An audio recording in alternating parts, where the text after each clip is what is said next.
Selamat sore Pak, perkenalkan nama saya Valencia Regina atau Wolo dari kelas 12 IPS 2. Saya akan mempresentasikan pelajaran prakarya tentang usaha budidaya unggas petelur.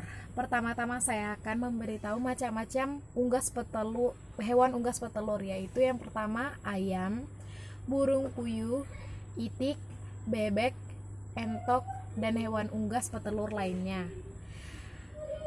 Yang pertama, ide dan peluang usaha.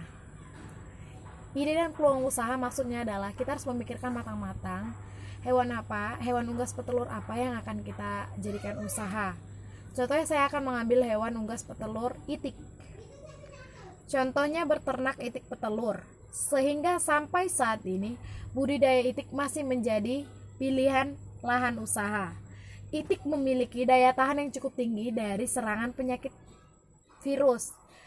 Budidaya itik ini juga punya beberapa kemudahan, seperti berternak itik tidak perlu khawatir dengan jadwal penyuntikan vaksin yang harus dilakukan secara bertahap terhadap unggas, tidak seperti hewan ayam.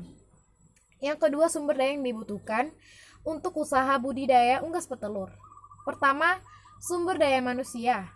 Manusia adalah sumber daya yang paling pokok atau yang paling dasar untuk membangun usaha budidaya unggas petelur. Yang berarti sumber daya manusia merupakan ujung tombak dalam mengarahkan dan mengelola perusahaan menuju kualifikasi usaha seperti yang diharapkan.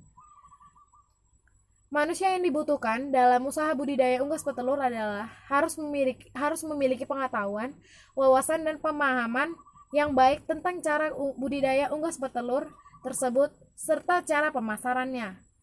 Sumber daya yang kedua adalah sumber daya alam.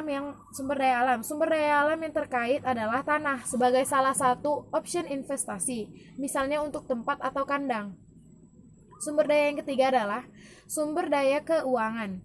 Sumber daya keuangan merupakan sumber pembiayaan semua operasional perusahaan, mulai dari modal produksi, pengkajian, dan lain-lain.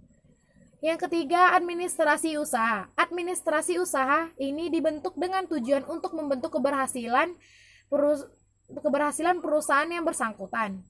Administrasi usaha mencangkup aspek perizinan usaha, surat menyurat, pencatatan transaksi, keuangan, pencatatan transaksi barang atau jasa, dan aspek pajak. Berbagai aspek yang perlu diperhatikan sebagai berikut. Yang pertama, memilih bibit. Contoh bibit ayam petelur dapat diperoleh pada penyedia bibit. Bibit ayam yang unggul dinamakan dengan dok atau ayam umur sehari. Ciri-ciri bibit ayam yang unggul yang pertama adalah ayam dilahirkan dari induk yang sehat. Ayam memiliki bulu dan tidak memiliki kecacatan pada tubuhnya. Yang ketiga, ayam memiliki nafsu makan yang baik. Dan yang keempat, ukuran badan normal, berat badan kisaran antara 35 sampai 40 gram. Yang kedua, prosedur pemeliharaan. Mayoritas sistem beternak dengan cara digembalakan sudah digantikan dengan sistem beternak secara semi-intensif karena lebih efisien dan menguntungkan.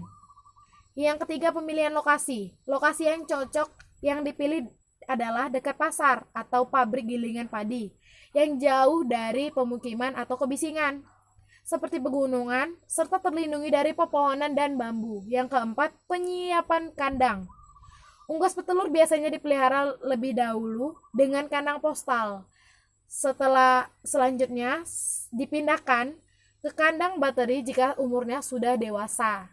Sekian dari presentasi sore ini, saya akan mengakhirinya. Terima kasih Pak, bila ada kesalahan mohon dimaafkan. Selamat sore.